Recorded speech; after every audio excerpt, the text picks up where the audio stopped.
Boa noite, pessoal. Eu sou o Manuel Clementino e eu estou fazendo esse trabalho junto com o Carlos Eduardo. E o nosso tema é Nasce uma Nação, notas acerca da educação no período imperial. Então a gente vai falar um pouco sobre como era a educação no período imperial e como ela se deu. Lembrando que o período imperial é de 1822 a 1889.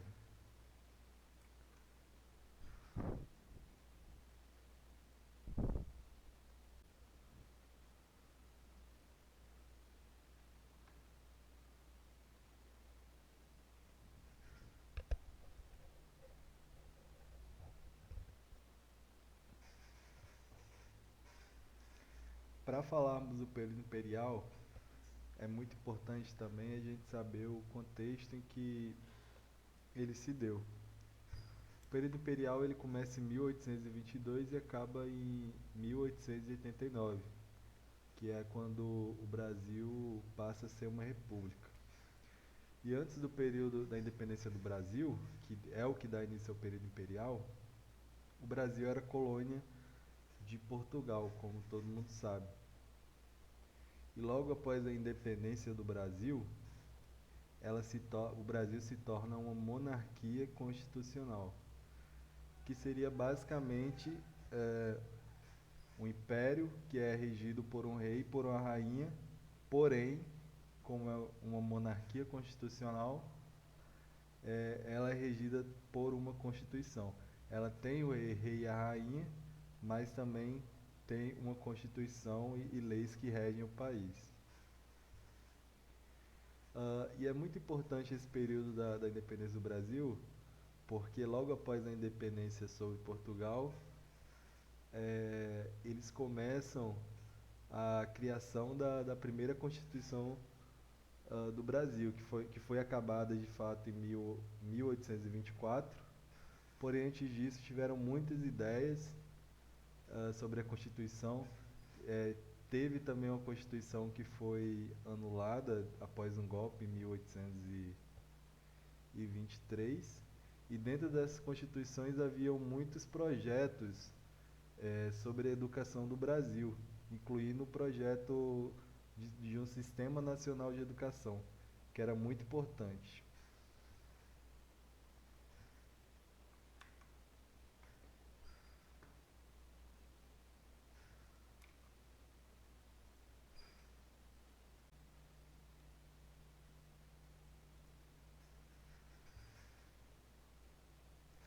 Bom, então em 1822 o Brasil alcança a independência do país e se transforma em uma monarquia constitucional.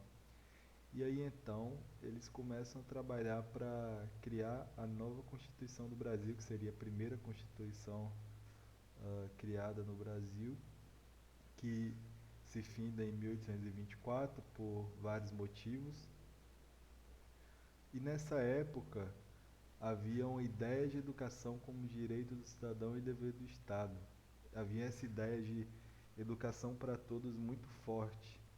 E isso não acontecia apenas porque aqui no Brasil, porque as pessoas aqui estavam pensando assim, mas porque no resto do mundo já estava se instaurando essa ideia de educação como direito cidadão. Como, por exemplo, na França em 1791. E é muito legal a declaração do Dom Pedro I, que ele fala o seguinte: na fala do trono por ocasião da abertura da Assembleia, em 3 de maio, o imperador Dom Pedro I declarou: tenho promovido os estudos públicos quanto é possível, porém, necessita-se para isto uma legislação particular. Então aí, veja bem, ele tá propondo que haja uma legislação própria para a área da educação, para a educação pública. Concluindo, fez um apelo à Assembleia. Todas estas coisas do ensino devem merecer-vos suma consideração. Então, desde já, o Dom Pedro I já tinha um apreço muito grande na área da educação pública.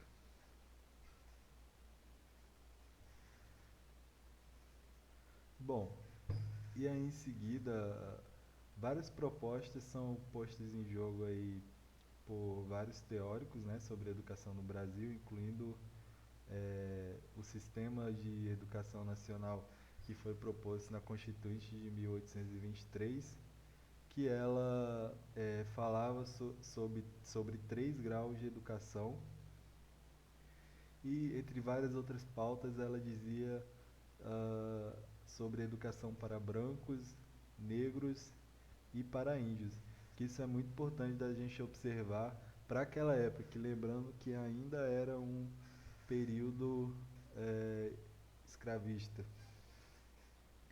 Então tem aqui, para os brancos ou supostamente brancos, haveria educação escolar formal. Para os índios haveria catequese e civilização. E para os negros, emancipados lentamente, haveria educação religiosa e industrial. Então percebe-se aí por essa pauta que o branco naquela época, na verdade, ele era o único que teria a educação escolar formal como assim, o modo mais normal da educação que a gente conhece.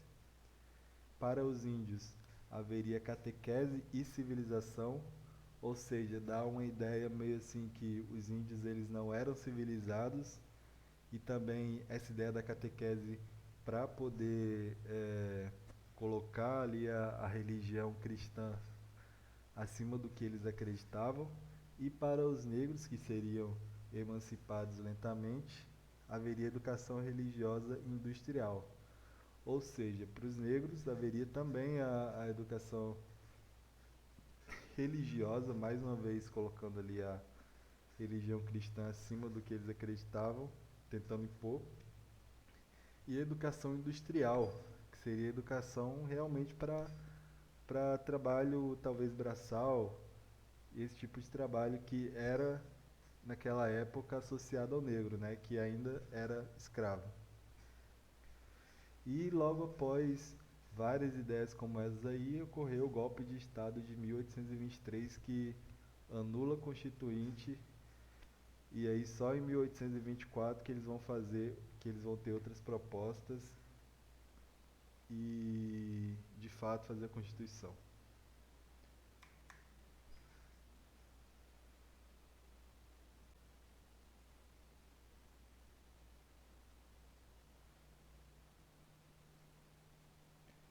Liberdade de ensino. Além da aprovação do projeto sobre 2 universidades, projeto não sancionado, dos trabalhos da Assembleia Constituinte e Legislativa restou somente a Lei de 20 de outubro de 1823.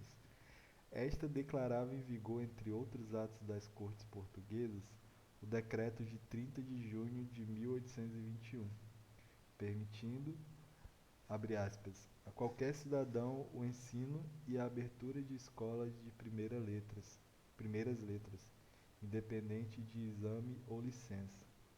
A colaboração da iniciativa privada solicitada de maneira hábil tivera como justificativa, além da falta de recursos públicos, a necessidade de facilitar por todos os meios a instrução da mocidade no indispensável estudo das primeiras letras.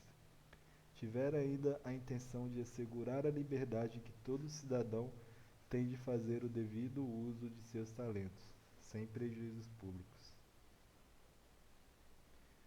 Bom, o que esse texto quis dizer, ele fala sobre a permissão da abertura de escolas de primeiras letras nessa época aí de 1823. O que aconteceu é que, na verdade, estavam acontecendo naquela época muitas críticas ao ensino público, ao ensino dado pelo Estado, pela falta de recursos e pela falta de pessoal preparado.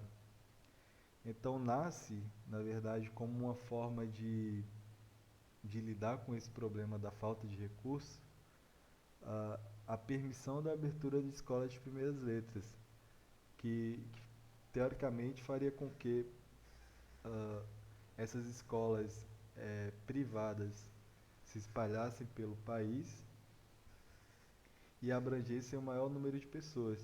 porque na verdade, o Estado ele não seria capaz de suprir toda essa necessidade de uma maneira tão efetiva quanto pela iniciativa privada. Então, se na minha opinião essa foi uma sacada boa para a época de dar essa permissão, porém com alguns adendos.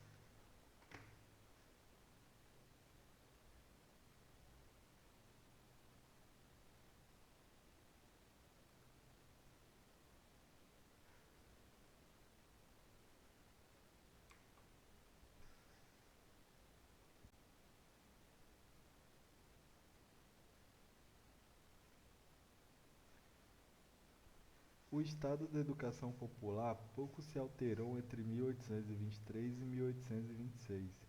Iniciados os trabalhos da primeira legislatura, em 6 de maio de 1826, logo vieram as reclamações, os depoimentos e as propostas. Houve denúncias sobre a escassez de recursos e a precariedade do ensino nas diversas províncias do Império. Ainda em 1826, na tentativa de realizar algo mais amplo do que o previsto na Carta de 1824, a Comissão de Instrução Pública da Assembleia Legislativa cuidou da elaboração de um plano integral de ensino público, geralmente considerado de autoria do deputado Cônego Januário de Cunha Barbosa. Esse plano abrangia todos os graus escolares e todos os aspectos de sua organização e administração. Nesse projeto de 1826, a educação nacional seria estruturada como um conjunto articulado de escolas, envolvendo estes 4 graus: pedagogias, liceus, ginásios e academias, sendo que o ensino dos liceus poderia, em vez de articular com os dos ginásios, ser apenas prolongado em escolas subsidiárias. O ensino no primeiro grau compreenderia os conhecimentos necessários a todos, qualquer que fosse seu estado ou profissão: arte de escrever e de ler, princípios fundamentais de aritmética, conhecimentos morais, físicos e econômicos.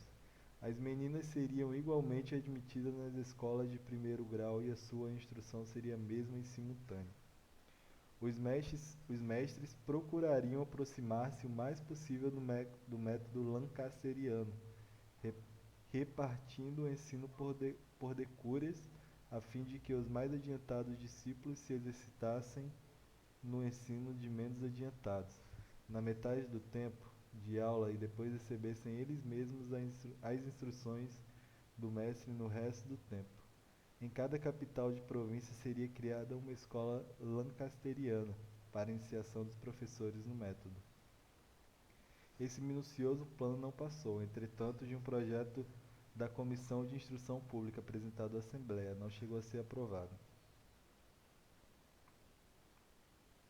Em, em 1827, um outro projeto, limitado ao ensino das primeiras letras, deu origem à Lei de 15 de outubro, a seguir especificada. Também, em 1827, por lei de 11 de agosto, foram criados os cursos jurídicos de São Paulo e Olinda, os quais seriam instalados no ano seguinte no Convento São Francisco e no Monteiro de São Bento, respectivamente. Dando continuidade aos esforços de 1823, essas leis gerais de 1827, enquanto reveladoras de aspirações nacionais, tendiam a consagrar a estruturação de um sistema educacional muito mais favorável à formação de uma elite que a educação popular.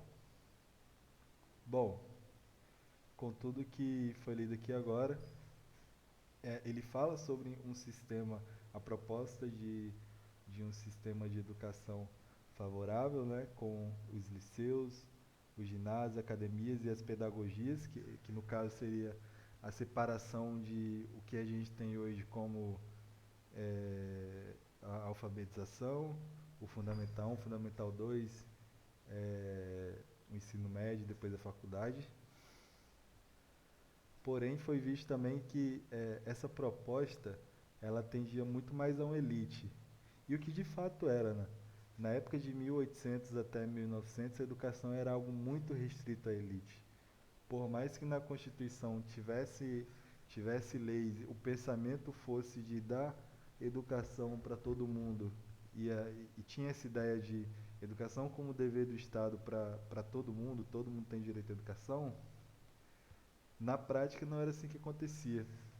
Tanto por motivos, por exemplo, como o negro, que ainda era escravo, quanto também da mulher, que ainda era vista como algo muito inferior ao homem no aspecto intelectual naquela época, né?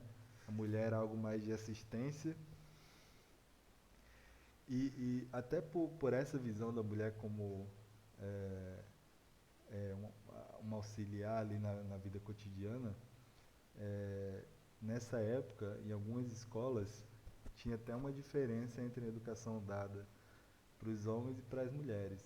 No caso, os homens eles tinham matérias envolvendo cálculos, matemática, trigonometria, essas coisas, e as mulheres elas tinham matérias é, mais direcionadas ao aspecto doméstico, como por exemplo maneira de se portar, aulas de etiqueta e esse tipo de coisa. Então era algo ainda bem misógino de fato. Os negros naquela época pouco tinham educação, acho que poucos tiveram educação de fato. É muito difícil a gente dizer que todos os negros não tiveram educação, tipo, nenhum negro teve educação naquela época, porque a gente sabe que não era bem assim. Provavelmente tiveram negros que aprenderam, mas não era algo generalizado e livre da maneira que nós somos hoje, né?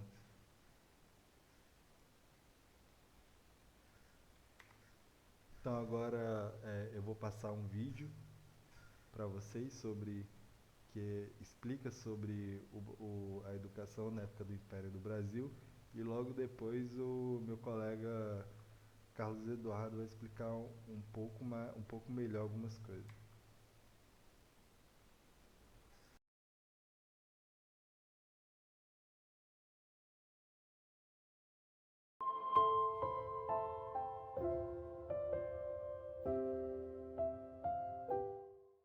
É tempo de tratarmos de perto deste incomparável imperador e contemplarmos sua beleza intelectual e moral e a influência salutar que exerceu sobre o povo brasileiro.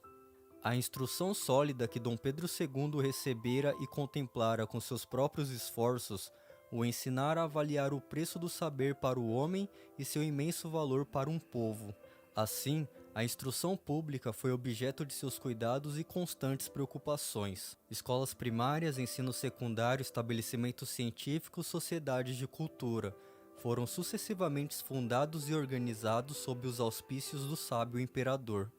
Entre as graves preocupações de Dom Pedro II durante quase meio século de reinado, um dos assuntos que sempre mereceram sua particular atenção foi o desenvolvimento da instrução pública, que ele encontrou imperfeita e mal esboçada quando em 1840 assumiu as rédeas do governo, e que conseguiu melhorar notavelmente com o auxílio de alguns de seus ministros mais devotados a esta nobre causa. Dom Pedro II tinha tanto interesse pelas escolas e pela educação das crianças que repetia com frequência: se não fosse imperador, desejaria ser professor.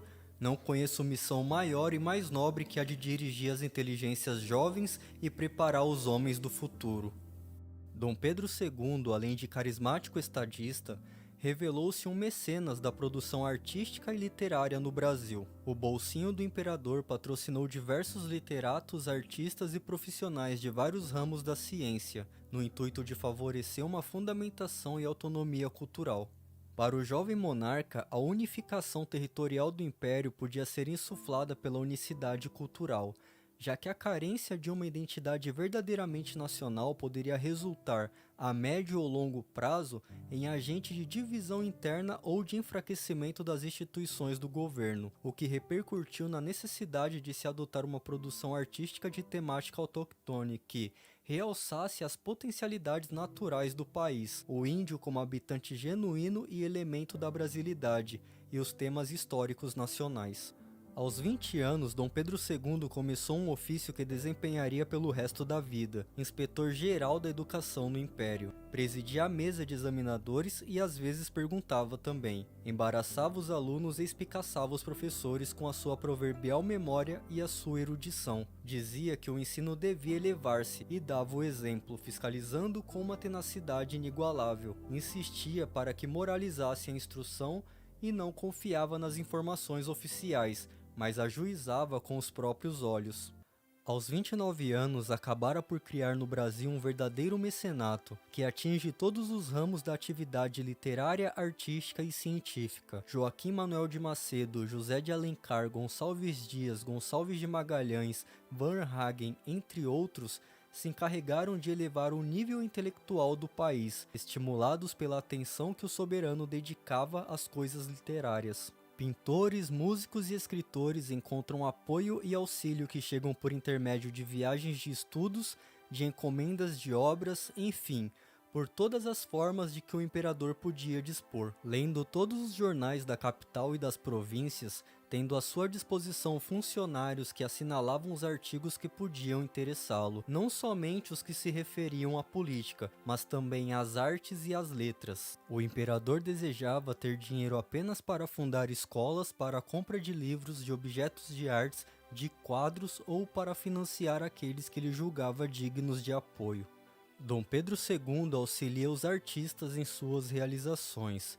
Estimula com o dinheiro do próprio bolso os estudos de Pedro Américo, Gonçalves Dias e Carlos Gomes na Europa. Inclusive, os estudos do Marechal Deodoro foram bancados pelo imperador.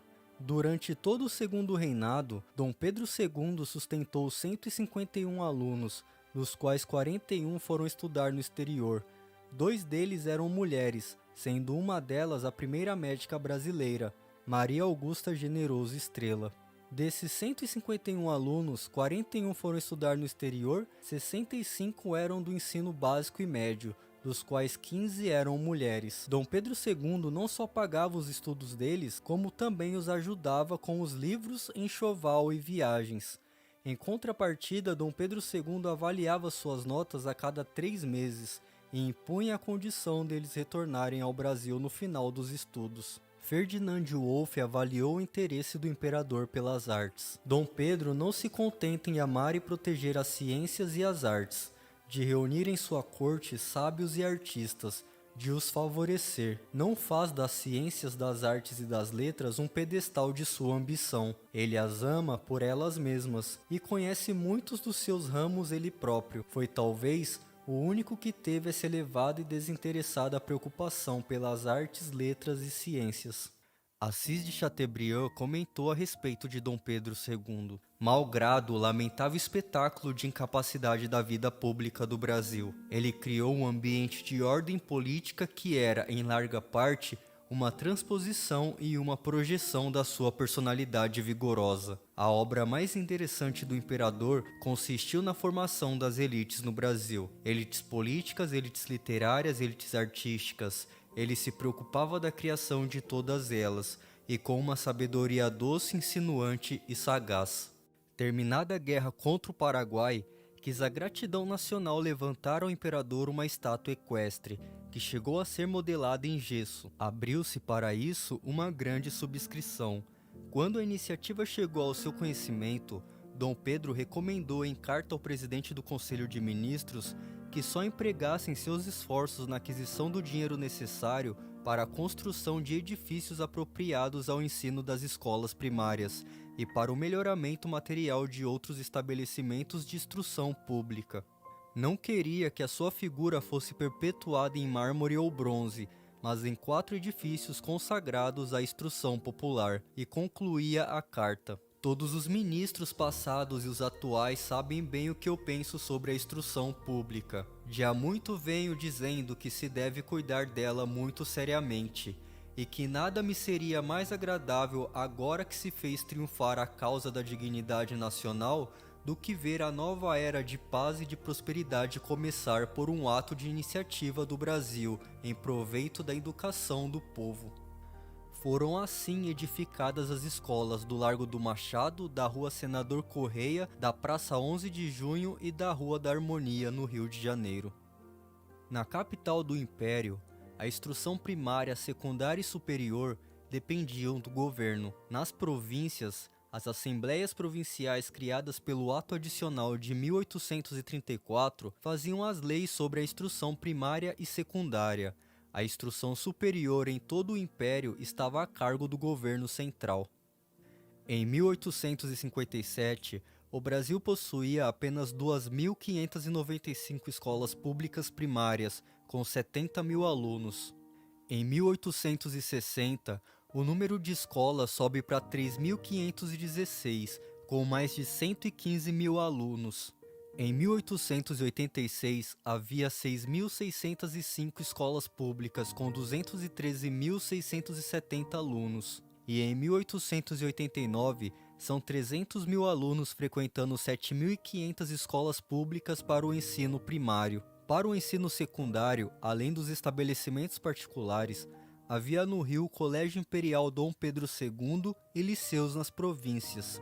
Para o ensino superior e técnico, havia em São Paulo e em Recife faculdades de Direito. No Rio e na Bahia existiam faculdades de Medicina, e nessas duas últimas cidades e em Ouro Preto haviam escolas de farmácia.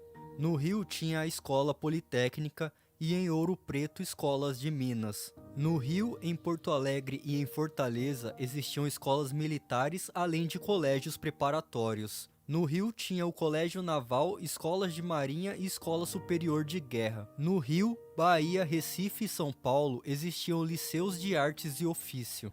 No Rio tinha Academia de Belas Artes, Conservatório de Música, Instituto de Surdos Mudos e Instituto dos Jovens Cegos. No Rio e em diversas províncias existiam institutos agrícolas. E nas províncias existiam muitas estações agronômicas e escolas agrícolas. Havia no Brasil muitas escolas normais, uma no Rio, duas na Bahia, sendo uma para professores e uma nas principais capitais de províncias. Para o ensino religioso católico havia 19 seminários.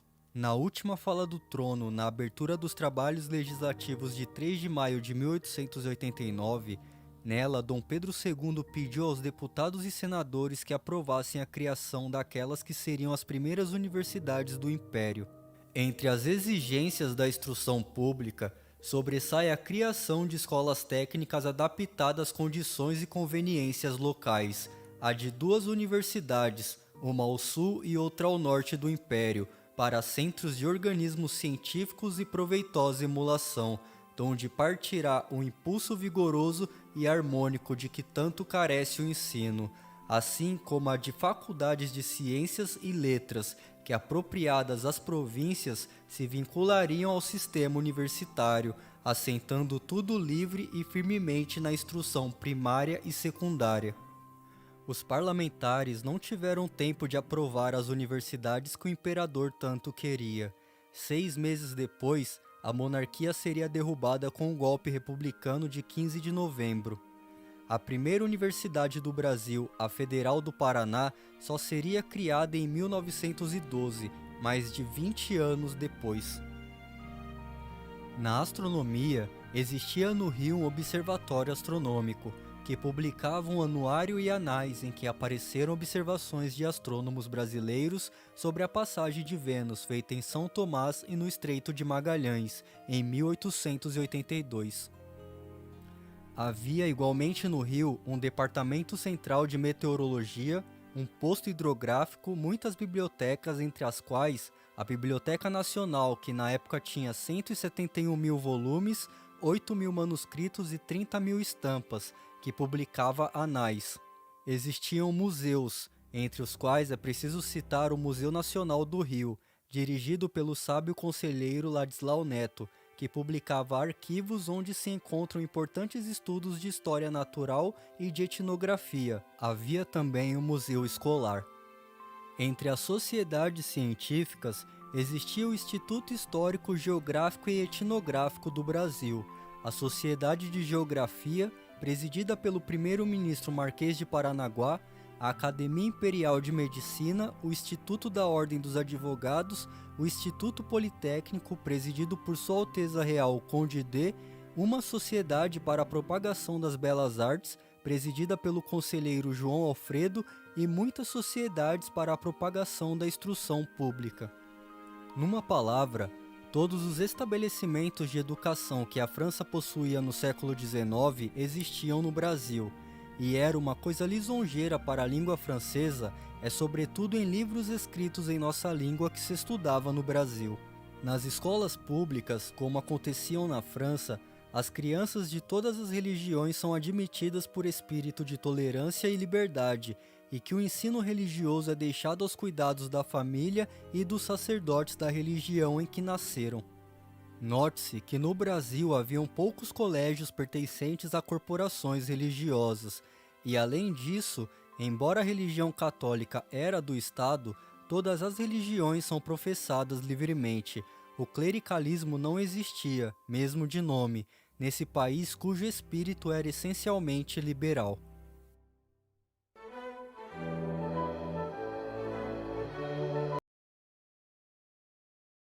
Dando continuidade ao trabalho, estarei falando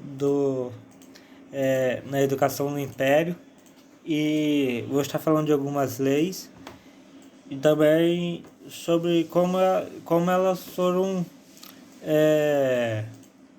implantadas, né? Como elas foram criadas. Os historiadores da educação cuidaram em apresentar a educação, o poder, a sociedade e o império em suas perspectivas relacional, como fenômenos resultantes da complexidade e da pluralidade aos processos históricos, da ação e das lutas entre forma, forças e sujeitos. Eles mostram que a invenção do Brasil foi um projeto político manifesto no incentivo às instituições educacionais, culturais e científicas. Também nos fazem notar que a instrução surge como um dos direitos fundamentais de garantia individual dos cidadãos brasileiros, estabelecido pela Constituição, que defendia a abrangência e os limites da cidadania. O Decreto 7.247 de Carlos Leôncio de Carvalho. Em 1879, Carlos Leôncio de Carvalho, que no momento ocupava o cargo de ministro dos Negócios do Império, instituiu uma reforma do ensino com a proposta de mudança na área de ensino primário e secundário do município da Corte e no ensino superior em todo o Império. O Decreto 7.247 continha 29 artigos. Dentre suas determinações, podemos notar a instrução primária como ensino obrigatório.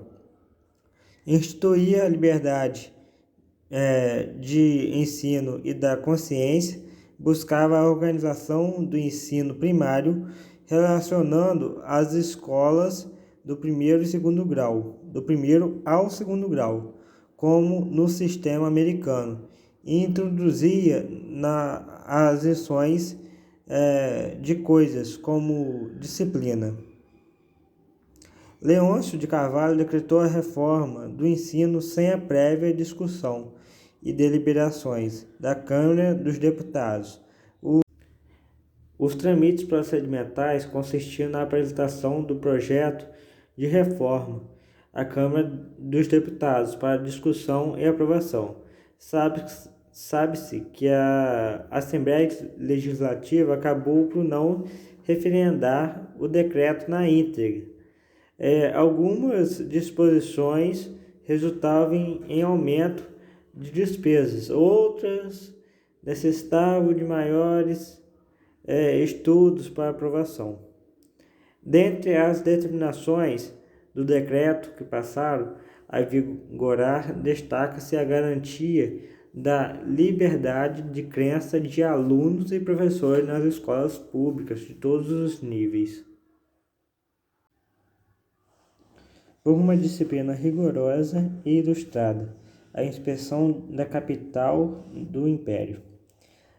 Ao analisar uma leitura a respeito da arte do governo, Foucault chama a atenção para o ato de que o governante, as pessoas que governam, a prática de governo são, por um lado, práticas múltiplas, na medida em que muita gente pode governar: o pai de família, o superior do convento, o pedagogo, o professor em relação às crianças e ao discípulo.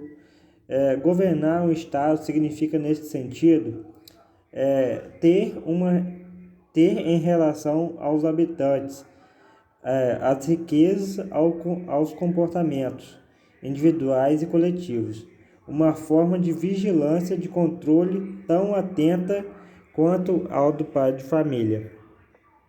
Cabe destacar que governar a docência abrange, entre outros aspectos, o controle da formação, do recrutamento e exercício do ofício. Em 15 de outubro de 1827, foi promulgada a Lei Geral de Ensino, primeira lei que procurou regular a instrução de primeiras letras no Império. No âmbito regional, em 1889, o presidente Luiz Pedreira do Couto Ferraz instituiu na província do Rio de Janeiro o Regulamento de Instrução Primária, que contém um capital no qual se procura detalhar a expansão do ensino. Vigilância de uma constante e severa inspeção. O procedimento das visitas. O procedimento das visitas às escolas, definido pelo Regulamento de 1854, era a função do inspetor-geral e dos delegados de distrito. O inspetor da instrução primária e secundária da corte, além de partilhar dos princípios gerais da visita. Também defendia uma formação adequada para os delegados, a fim de que pudessem exercer uma fiscalização inteligente e orientar pedagogicamente os professores diante dos possíveis e prováveis problemas por eles localizados. Ou seja, propunha uma inspeção científica e profissionalizada, constituída por fiscais habilitados que exercem mais eficientemente a função delegada pelo Estado.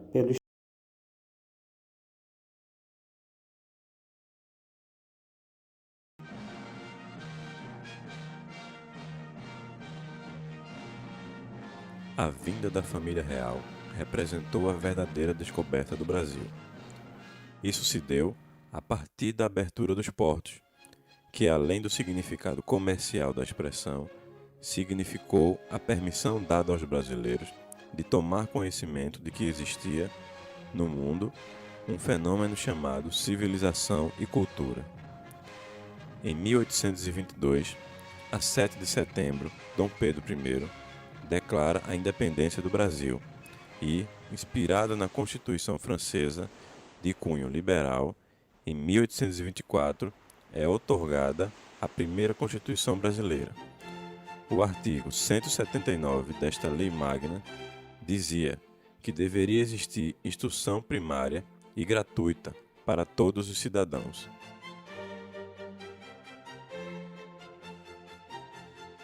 Em 1823, na tentativa de suprir a falta de professores, institui-se o método Lancaster, ou de ensino mútuo, onde um aluno treinado ensina um grupo de 10 alunos sobre a rígida vigilância de um inspetor.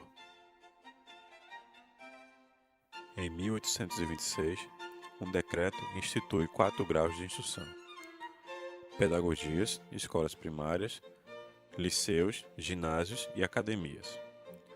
Em 1827, um projeto de lei propõe a criação de pedagogias em todas as cidades e vilas, além de prever o exame na seleção de professores para nomeação.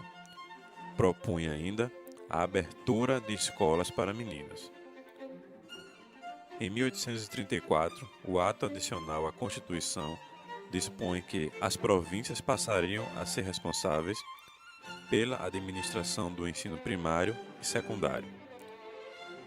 Graças a isso, em 1835, surge a primeira escola normal do país, em Niterói. Se houve intenção de bons resultados, não foi o que aconteceu, já que, pelas dimensões do país, a educação brasileira se perdeu mais uma vez, obtendo resultados pífios. Em 1880, o ministro Paulino de Souza lamenta o abandono da educação no Brasil em seu relatório à Câmara.